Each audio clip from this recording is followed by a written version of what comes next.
Salut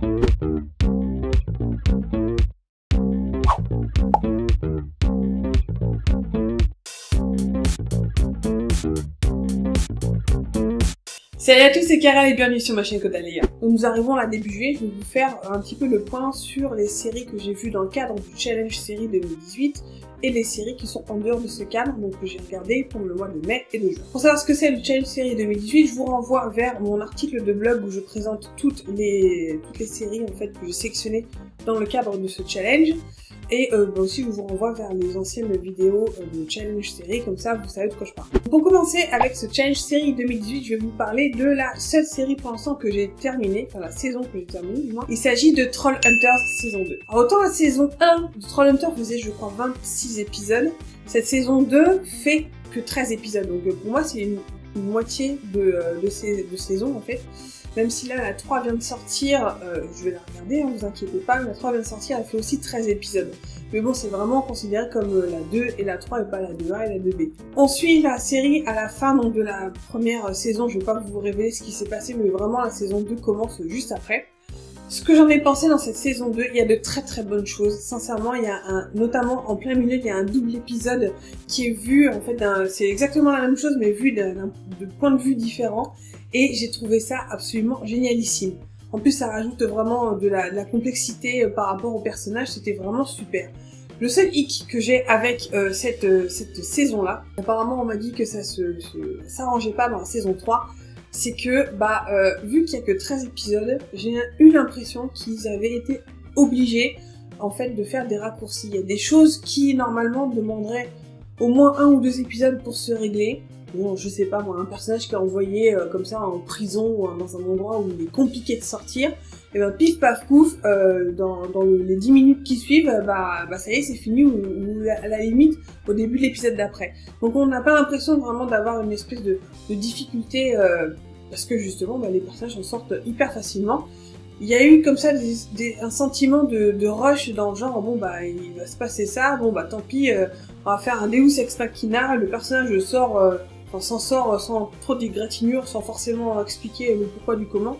Et je trouvais que la série en pâtissait un petit peu, même si franchement, globalement, elle était plutôt satisfaisante par rapport aux choix qu'ils ont fait. Il y a des moments qui sont vraiment très poignants dans la série. À ce niveau-là, la série tient ses promesses, mais voilà, sur d'autres points, je trouve qu'elle pêche un petit peu. Je poursuis ce challenge série 2018 en vous parlant de Agent of S.H.I.E.L.D. et pour l'instant, j'en suis dans la saison 4. Je trouve qu'avec le temps, cette série se bonifie. Il y a vraiment, en tout cas, moi, elle m'accroche de plus en plus.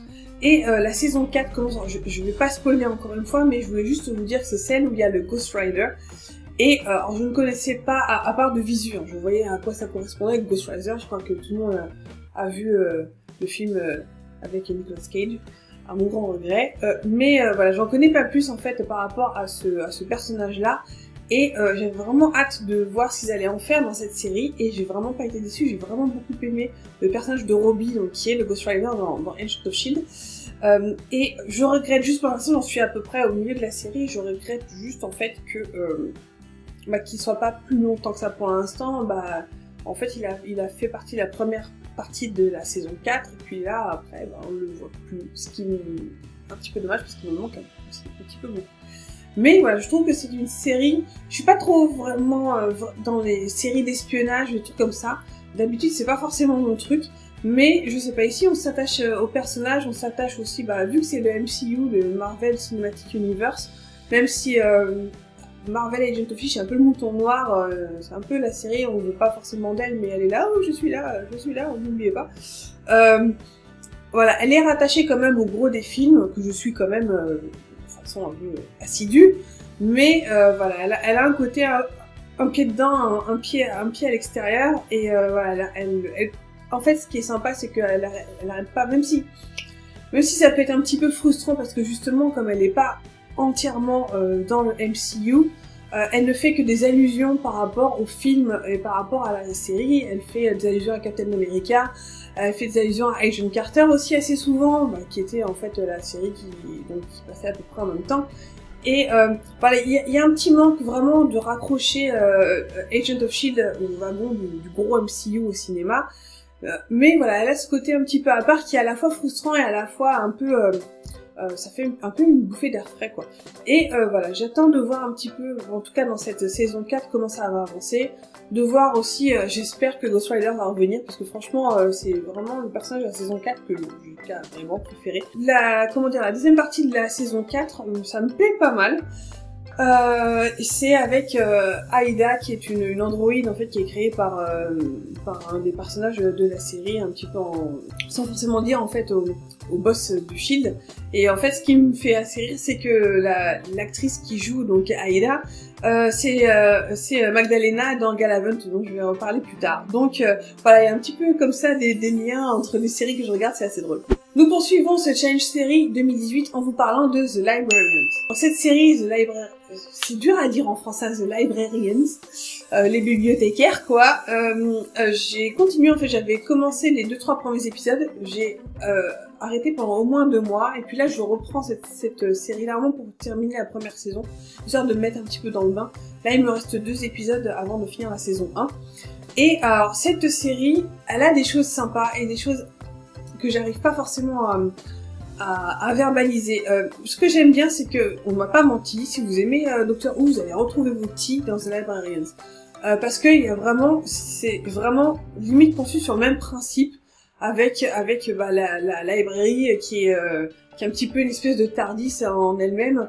Il y a le docteur qui est The Librarian, qui est joué par Noah Whalley, qui est là sans être là parce que il est là dans certains épisodes et pas du tout là le reste de la série, mais il est poursuivi, il est avec tout un groupe de personnes, donc de bibliothécaires aussi, les bibliothécaires qui ont ce titre-là, en fait, c'est juste des gens qui ont beaucoup de connaissances, et c'est pas une bibliothécaire de la médiathèque d'à côté, quoi, quand même, hein, faut pas.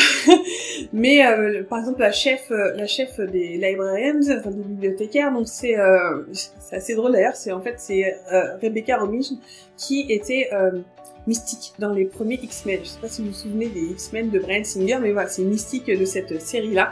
Donc de la voir dans cette en normal, hein, du coup en blonde et en peau pas bleue, elle a un rôle vraiment important, puisque c'est elle qui dirige cette bande de bibliothécaires. Et il y a des personnages qui sont vraiment archétypaux, mais qui sont complètement différents. Elle joue vraiment, c'est une ancienne, je crois, c'est une ancienne militaire. Donc voilà, c'est un peu le shotgun de la série. Il y a le mec à côté, Stones, qui est un peu le redneck, mais hyper cultivé, qui a de la ressource, etc. Et à côté, il y a, comment il s'appelle, le gars, c'est Ezekiel, je crois, qui est en fait, c'est Ocean's 11, quoi. C'est le gars qui en a absolument rien à foutre, qui est là, en fait, qui a des capacités, pour voler des trucs, enfin, il suit pas forcément les règles, et il a toujours un petit peu, c'est moi d'abord, et puis ce que j'ai envie de faire.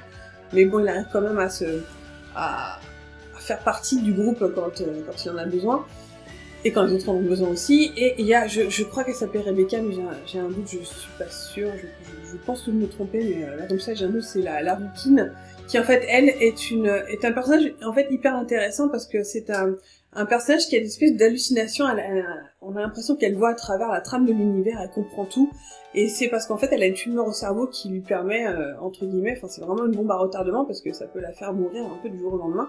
Enfin, elle est un peu condamnée, quoi, et elle arrive à voir, à conceptualiser visuellement des choses, à faire des liens entre les choses, et à visualiser tout ce qui est mathématique, etc. Et donc elle apporte vraiment un côté un peu nerdy aussi, un côté un peu tragique aussi par rapport à la tumeur qu'elle a dans le cerveau. Et voilà, c'est un groupe de personnages qui marche plutôt bien, même si je trouve que des fois ça manque un petit peu d'alchimie en général. Après, au niveau des intrigues, vraiment ça rappelle Doctor Who à fond, par rapport à tout ce qu'ils ont à faire. Des fois ça rappelle un petit peu Supernatural aussi dans certains... c'est un peu entre Supernatural et Doctor Who dans certaines intrigues, dans certains épisodes, mais j'avoue que c'est plutôt assez agréable à regarder. Même s'il y a des fois un manque d'un je ne sais quoi qui peut en faire vraiment une grande série. Un autre point un peu limite, c'est à mon avis qu'ils n'ont pas beaucoup de budget, donc du coup au niveau effets spéciaux, ça reste très limite. Je dirais même limite première saison de Doctor Who, quoi. Encore même peut-être un petit peu moins, voilà. Donc ils font vraiment avec les moyens du bord, ils s'en sortent plutôt bien. Mais j'attends de voir si, au fur et à mesure, peut-être dans les prochaines saisons, s'ils vont avoir un peu plus de budget pour faire un truc un petit peu plus léger. Ensuite, je vais vous parler d'une série qui, mon Dieu, me fait passer des moments assez tendus et fou là. Je vais vous parler de Reaper Street. Alors Reaper Street, j'en ai parlé en long, en large et en travers dans mes anciens points séries. Et vous savez à quel point je love cette série, je l'ai dans la peau. Et là, je suis en plein dans la saison 5, donc j'ai fini la saison 4, je suis à la moitié de la saison 5. Il me reste que 3 épisodes pour terminer la série. Et je vous avoue que j'ai des palpitations rien que d'en parler. On reste vraiment dans ce qui fait le cœur de Reaper Street, c'est-à-dire ces personnages, donc ces 3 personnages. Donc il y a Reed, il y a il y a Jackson, l'américain, et Bennett, donc les trois inspecteurs qui s'étaient séparés à la fin de la saison 3, qui reviennent dans la saison 4. Je vais pas pouvoir vous parler de la fin de la saison 4 parce que je suis restée un quart d'heure roulée en boule en train de pleurer toutes les larmes de mon corps sur mon canapé, vraiment. Et voilà, cette série, elle est intelligente. Alors, elle peut paraître un peu longue des fois. Les épisodes font au moins une heure chacun. Donc, il y en a certains même qui font plus d'une heure, 1h10, 1h20. Donc voilà, faut pouvoir se les farcir, entre guillemets, parce que bon, la plupart des épisodes américains font 42 minutes, hein. Bon, là, on est vraiment un tout petit peu plus long, mais c'est riche dans l'intrigue, dans l'image, dans les dialogues, c'est d'une richesse absolument impressionnante. Les personnages sont très très bien interprétés. La reconstitution de cette fin du 19e siècle est magnifique, on est vraiment à la fin du 19e siècle, tournant du 20e. Et là, dans cette saison 5, c'est la dernière, donc en fait, les 3 premières saisons sont de la BBC. La série avait été killée à la fin de la saison 3, et en fait, Amazon l'a racheté et pour en faire une saison 4 et saison 5. J'avais un petit peu peur justement de ce reboot pour voir si elle allait être à la hauteur de la saison 3, et de tout le reste d'ailleurs de la série et de la BBC, et franchement, Amazon n'a pas démérité, tous les personnages sont là, vraiment l'esprit de la série est là, et c'est toujours aussi passionnant, c'est vraiment le mot, c'est passionnant cette série, et je vais avoir du mal à regarder ces 3 derniers épisodes, même s'il faut que je le fasse. Et là, le dernier épisode, mes amis, l'épisode 3 de la saison 5, c'était un des plus longs, et en fait, je vais raconter ça très rapidement, parce que je spoil rien par rapport au gros de la série, mais en fait, on est quasiment pas du tout avec nos trois héros, enfin nos héros en tout cas, dans cet épisode-là, on est en fait tout du long avec un personnage en fait qui est un serial killer, qui a des problèmes personnels et qui est en fuite, il est en cavale en fait, et on le suit, donc on est vraiment du côté de ce personnage-là pendant tout cet épisode-là. On sait ce qu'il a fait avant, on sait que c'est pas un enfant de cœur, on sait que voilà, en fait il mord les gens, il arrache de bout de peau, quoi. Bref, je vais pas en dire trop, mais voilà, c'est un personnage en fait que les épisodes précédents m'avaient appris à détester, que vraiment c'était un personnage qu'on n'aimait pas, et en fait au fur et à mesure de passer du temps avec lui, à le voir plus humain, avoir des il a une relation avec des voisins à lui, et notamment une voisine, et où il y a de l'amour qui commence à se développer entre eux. C'est oh là là, mon Dieu, cet épisode était en plus il me donne encore des frissons, et j'étais encore plus surprise en fait. C'est que donc ce personnage-là dont je vous parle est joué par un acteur que j'adorais, dont j'ai la série là derrière. En fait, il est joué par Jonas Armstrong, qui jouait donc dans Robin des Bois. Donc alors c'est ce Robin des Bois là, je sais pas si ça vous dit quelque chose, c'est une série de la BBC de 3 saisons qui date de il y a quasiment 10 ans. Mais voilà, c'est lui qui revient donc en serial killer, et je vous avoue, je l'ai vu pendant toute la saison 4 et la moitié de la saison 5, et je viens de le reconnaître en regardant donc cet épisode-là dont je vous parle, quoi. Et j'étais mon dieu c'est lui, oh mon dieu c'est pas vrai, c'est lui, et il joue trop bien, quoi. Et je l'ai pas reconnu tout de suite. Après il y a juste des moments où son visage, je me dis putain, je l'ai vu quelque part, c'est pas possible. Là j'étais l'illumination, et du coup ça me donne trop envie de revoir les Robin Hood. Pour la petite histoire, c'est dans cette série Robin Hood qu'il y a Richard Armitage, donc qui joue pas le shérif de Nottingham, l'autre Guy of Gisborne, et qui est aussi un de mes personnages préférés de la série. Bref, c'était un petit peu la strawberry on the shortcake. Vraiment, Jonas Armstrong dans Reaper Street. Voilà, j'ai à la fois hâte et à la fois très peur de regarder cette fin de série. Ça va faire comme les mousquetaires. Je vais essayer, à mon avis, de l'étirer au maximum, même si j'ai envie de la regarder. Et en même temps, j'ai pas envie de finir la série. C'est vraiment très très dur là. Je continue et presque fini avec ce challenge série 2018 et je vais vous parler de Sherlock saison 3. Alors oui, j'avais mis Sherlock dans ma liste. J'avais vu la saison 1 et 2 il y a super longtemps. Je crois que la saison 3 elle date de 2014 et je l'ai pas vue depuis. Donc ouais, c'est pour vous dire à quel point ça fait longtemps. Je dois regarder donc la 3 et la 4 en sachant que en fait chaque épisode c'est quasiment la durée d'un film, c'est 1h30. Donc voilà, ça je vais les regarder petit à petit. Heureusement il n'y en a pas 50, il y en a que 3 je crois par série, par saison, par saison. En sachant qu'il y a un épisode spécial dans la saison 4, je crois que c'est celui qui se passe à l'époque de Sherlock Holmes, avec les Sherlock Holmes. Voilà, c'est vraiment bizarre de s'y replonger maintenant parce que j'ai l'impression que j'ai arrêté il y a vraiment 2 jours. Et de retrouver Benedict Cumberbatch et Martin Freeman alors qu'entre temps ils ont explosé au cinéma, ça fait vraiment bizarre. Et le fait de revoir Sherlock et sa grosse tignesse ébouriffée et puis Watson avec sa moustache, ça m'a fait trop rire. Et puis les sous-entendus sur leur relation entre les deux, ça fait trop rire. Mais vraiment on retrouve le charme de la série. Et voilà, pour l'instant, je ne peux dire que ça. J'attends de voir un petit peu ce qu'amène la suite, mais il y a cette scène dans la saison 3 où en fait ils sont en train d'imaginer des trucs par rapport à ce qui s'est passé à la fin de la saison 2. Donc les chutes de Rhinebeck, je crois, je sais plus comment ça s'appelle cet épisode. Où il y a, je sais pas si vous vous souvenez de cette scène-là, les Sherlockiens vont peut-être savoir de quoi je parle, mais cette scène où Sherlock passe à travers la fenêtre et puis s'ébouriffe les cheveux et il prend Molly, il l'embrasse, elle est d'une hotness, cette scène.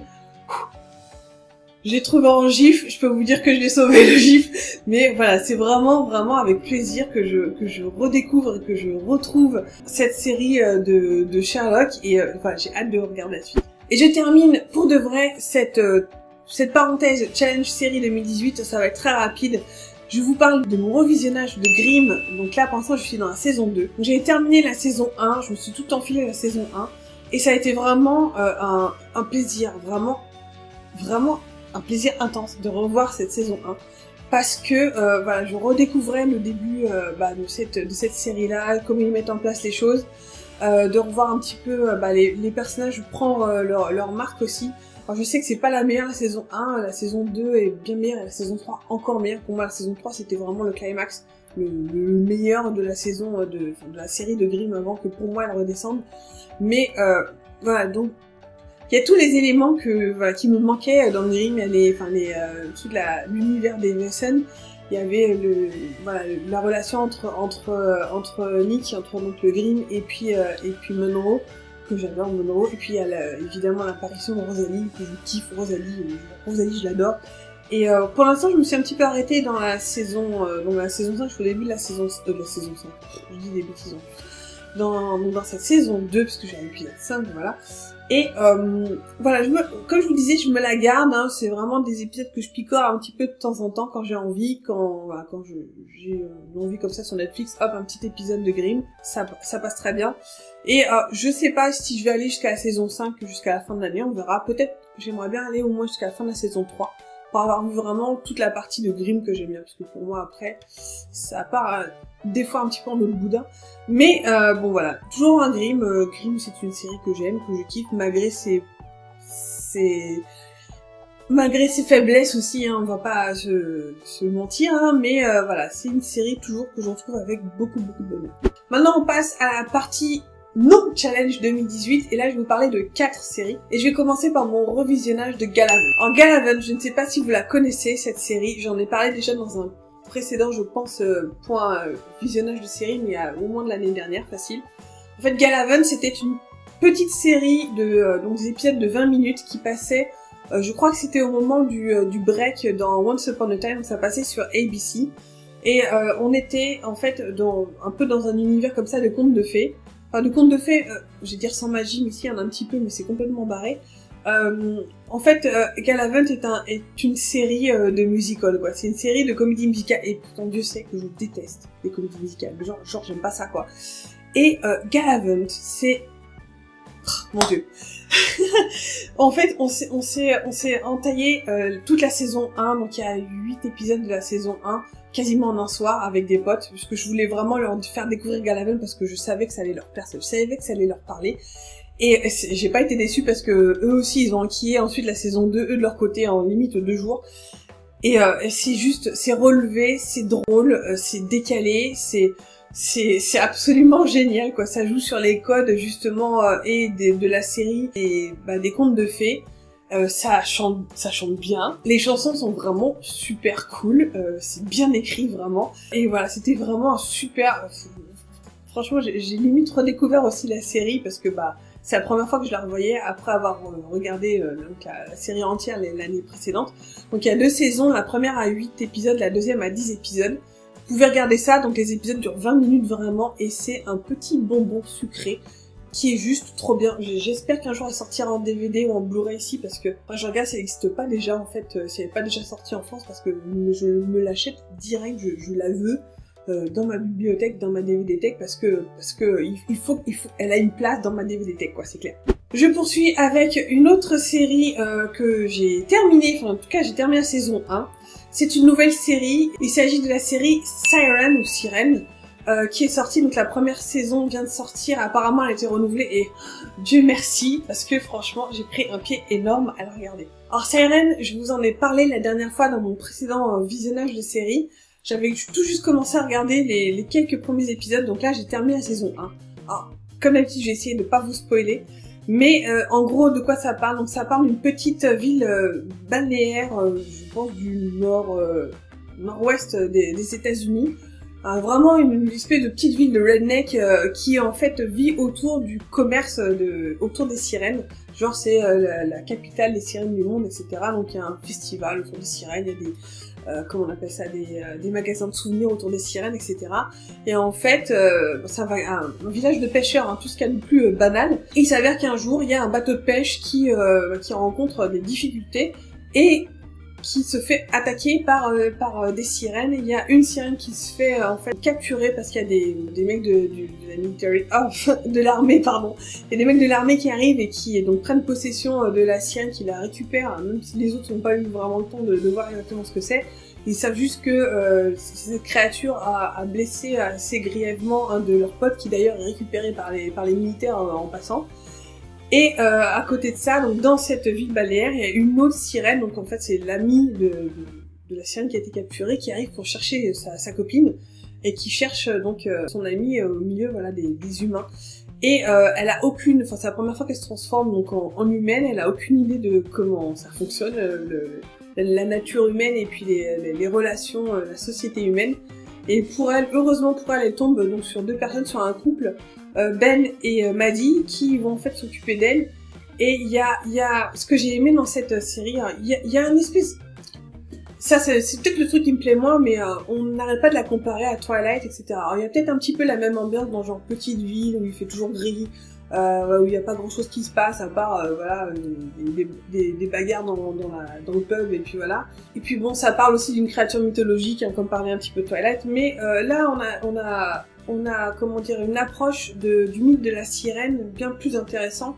Enfin, c'est pas la petite sirène qui chante des chansons, si justement, mais c'est vraiment la sirène prédateur, vraiment prédateur aquatique, et qui essaie de s'adapter donc à la vie humaine pour temporairement en tout cas, parce que au début elle a plus envie, c'est quand même de récupérer sa sœur et se barrer, mais évidemment il y a des choses qui vont se passer entre les personnages, des mensonges et puis etc. Mais un retravail du mythe de la sirène qui est hyper intéressant et qui est pas juste voilà, c'est pas Ariel la petite sirène, ça c'est clair. Et puis des choix aussi scénaristiques qui à un moment pourraient un petit peu être bizarres, parce que il y a un moment on a l'impression que le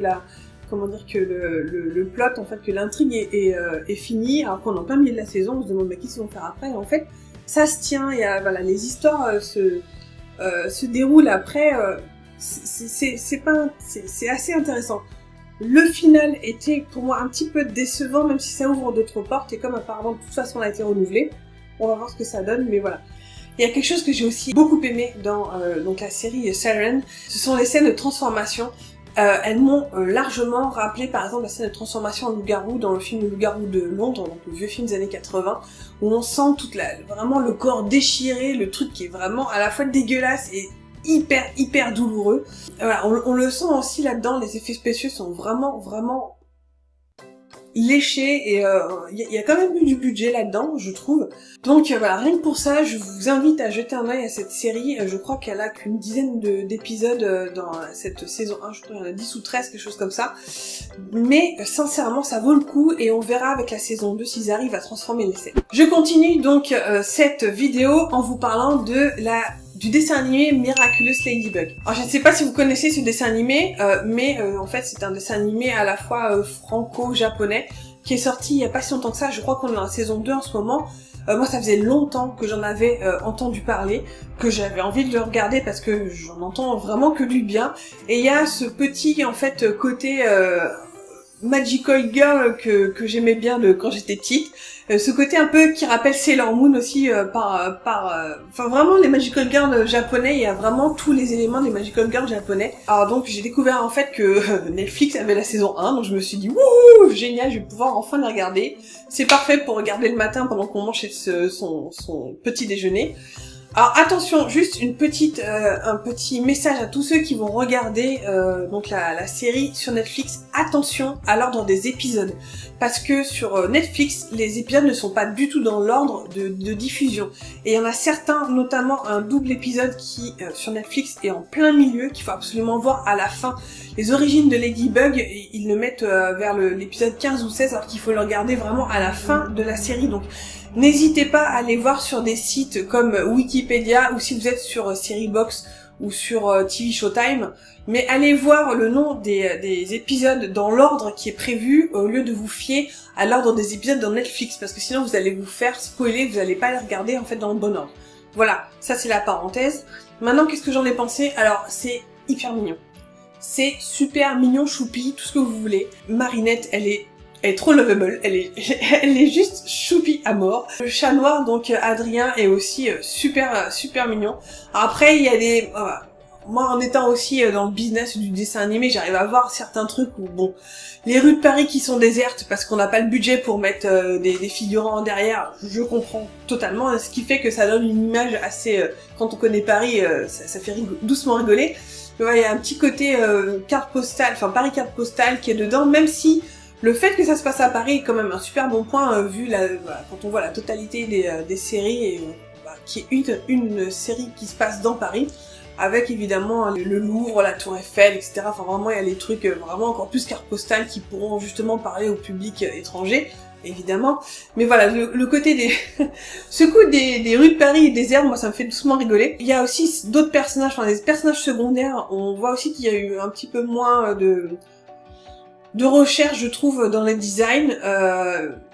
Il y a des, je sais pas, il y a des traits de visage où je trouve que justement, les deux personnages principaux, évidemment, ils ont été vachement plus peaufinés que le reste, ce qui me paraît un petit peu normal. Et voilà, il y a des choix de design dans les personnages secondaires où ils ont des nez à la Michael Jackson que je comprends pas trop. Bref, ça après c'est juste purement un avis personnel de quelqu'un qui bosse dans le dessin animé aussi, qui apprécie. Mais sinon, voilà, c'est vraiment hyper choupi. Qu'est-ce que je peux vous dire de plus? Pour l'instant, j'ai vu une dizaine d'épisodes. Alors, ça peut être assez répétitif, hein, comme pouvaient l'être les épisodes de Magical Girl. C'est-à-dire, il y a un épisode, un monstre.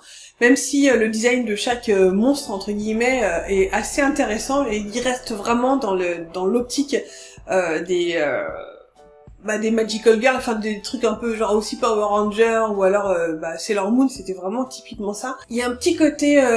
pas Madeleine de Proust, mais voilà, un petit côté qui rappelle les dessins animés des années 80, tout en ayant un truc un petit peu nouveau qui se passe maintenant avec les téléphones portables, avec vraiment notre époque de maintenant. Le mix se fait plutôt bien, les personnages principaux sont vraiment très bien animés, franchement, enfin, ça vaut le coup, même s'il y a des fois où justement les personnages, à l'arrière, les personnages secondaires, ou tertiaire même des fois au niveau animation, c'est toujours une question de budget, on vaut mieux mettre ses sous dans les personnages principaux que ceux de derrière. surtout quand on n'a pas justement un budget limité. Bref, voilà, je vais continuer à regarder, c'est vraiment très mignon, ça passe le temps, c'est très bien. Et j'ai juste envie de voir s'ils vont sortir de ce concept de un épisode, un monstre qui pourrait être comme ça mis dans n'importe quel sens, ou s'ils vont vraiment aller vers un espèce de fil rouge. Enfin, on a un fil rouge, hein, parce que évidemment, il faut essayer de choper le grand méchant, même si on sait pertinemment qui c'est sans forcément qu'on ne l'ait dit. Je dis ça en passant, on n'est pas trop con non plus, mais voilà, c'est sympa à regarder et je vais continuer en tout cas à regarder. Et je vais terminer ce point série en vous parlant d'une série que je viens de terminer. En fait, je viens de terminer la saison 1 plutôt. Il y a 2 saisons, la série, donc à la saison 1 et la saison 2, elle a été killée à la fin de la saison 2 malheureusement. Il s'agit de Timeless.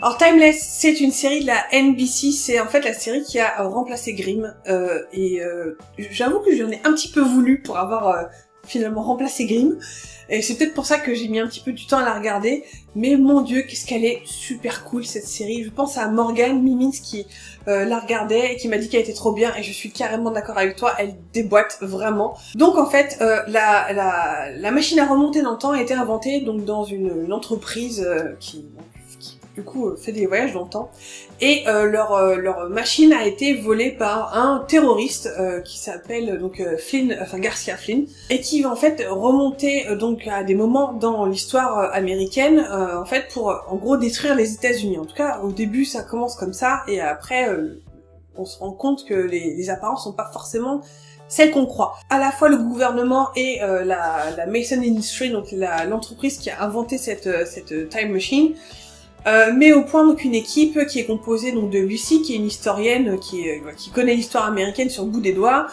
qui est composée ici de Rufus, donc c'est le pilote qui connaît bien la machine et qui va, comme son nom l'indique, piloter la machine. Et il y a Wyatt qui est en fait Monsieur Muscle, c'est le soldat qui va protéger, qui va essayer, son but c'est vraiment de mettre hors état de nuire Garcia Flynn avant qu'il fasse quoi que ce soit dans l'histoire, enfin qu'il change le cours de l'histoire en fait. Et évidemment on se rend compte que, comme je vous disais, les apparences sont trompeuses, puisque ils se rendent compte petit à petit qu'il y a une espèce d'organisation à la fois souterraine et qui est partout, enfin c'est un peu les Illuminati quoi, qu'ils appellent Rittenhouse, qui en fait trempe dans tous les éléments clés de l'histoire américaine, et on a vraiment l'impression que c'est eux qui tirent les ficelles de tous les côtés. Voilà, ça c'est vraiment le pitch général. Et ce que j'ai adoré, alors ce que j'adore dans cette série, alors déjà c'est l'alchimie entre les personnages, entre les trois, Rufus, Lucy et Wyatt.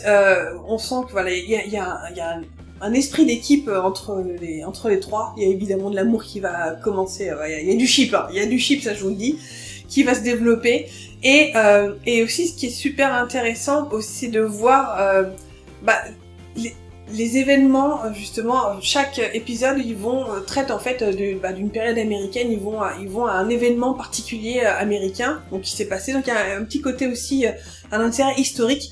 Pour ceux qui connaissent pas du tout l'histoire américaine, même si c'est un petit peu romancé, etc., on va pas se mentir, on retrouve vraiment des personnages importants de l'histoire américaine, et puis pas seulement de l'histoire américaine, je veux dire du folklore, etc., enfin, pas du folklore puisqu'ils ont vraiment existé, mais voilà, on croise Lincoln, on croise Houdini, on croise, qui est-ce qu'on croise? On croise, comment il s'appelle, on va au Fort d'Alamo pendant l'attaque du Fort d'Alamo, on croise Davy Crockett, on croise Lone Ranger par exemple, on croise Al Capone, on croise vraiment voilà des moments clés et des personnages phares de l'histoire américaine.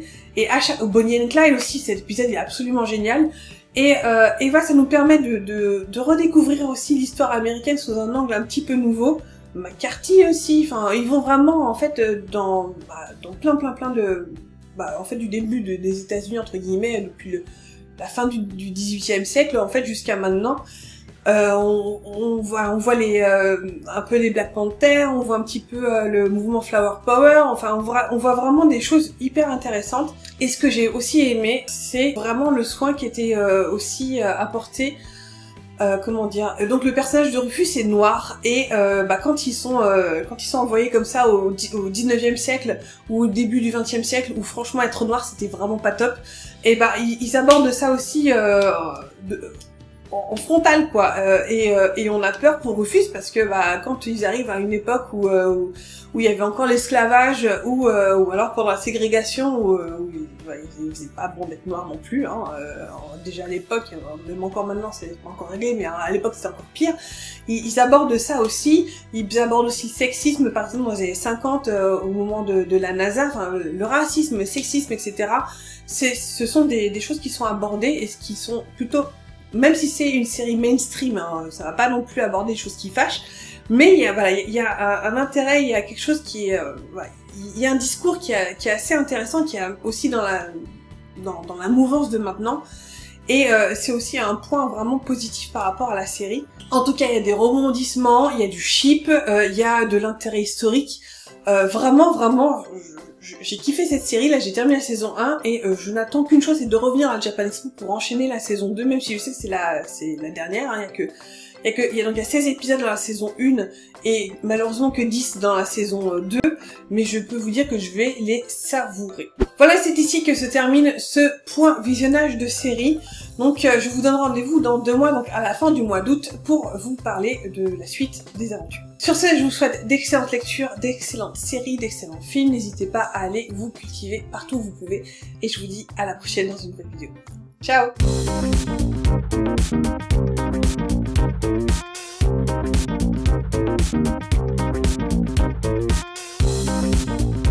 Thank you.